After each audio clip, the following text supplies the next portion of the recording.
Reflexión evangélica de Monseñor José Trinidad Zapata Ortiz. En el Evangelio de este domingo, en primer lugar, hay que notar que Jesús anda por tierras paganas, lo cual significa que su misión salvadora no tiene fronteras. Volviendo a Galilea, le llevaron entonces a un hombre sordo y tartamudo.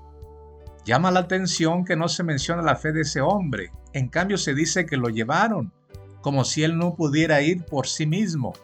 En realidad, lo único que no podía hacer era hablar, pero sí podía caminar.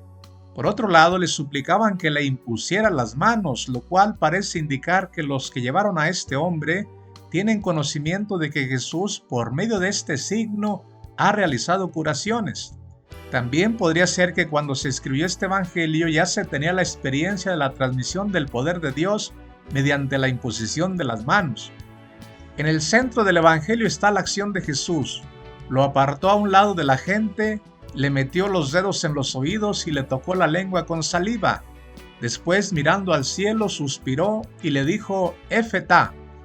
Esta palabra, como dice el Evangelio, significa ábrete. Es una palabra imperativa sobre las facultades atrofiadas de aquel hombre que son el oído y la lengua.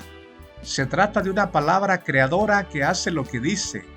De hecho, después de que Jesús dijo esto, se le abrieron los oídos, se le soltó la traba de la lengua y empezó a hablar sin dificultad. La gente quedó asombrada por esta palabra que no solo comunicaba algo, sino que estaba cargada de realidad, pues realizaba lo que comunicaba. Esta palabra en los primeros tiempos de la Iglesia dio nombre a uno de los ritos preparatorios del bautismo, el Efetá. Después que los catecúmenos ya habían sido inscritos para ser bautizados, se realizaba una ceremonia donde el sacerdote pronunciaba esta palabra de Jesús para que el que iba a ser bautizado se le abriera el oído espiritual para escuchar la palabra de Dios y por otro lado para que se le abriera su boca para profesar la fe. El Evangelio dice que al momento se le abrieron los oídos, se le soltó la traba de la lengua y empezó a hablar sin dificultad. Sin embargo, no se dice ni una sola palabra de lo que él decía, son los otros los que con más insistencia lo proclamaban. Resulta que el que ahora puede hablar no habla sino que calla. Esto parece indicar que para hablar hay que tener algo que decir, pero para callar hay que tener un misterio que adorar. Y este hombre, ante el beneficio recibido, se queda sin habla, es decir, en adoración.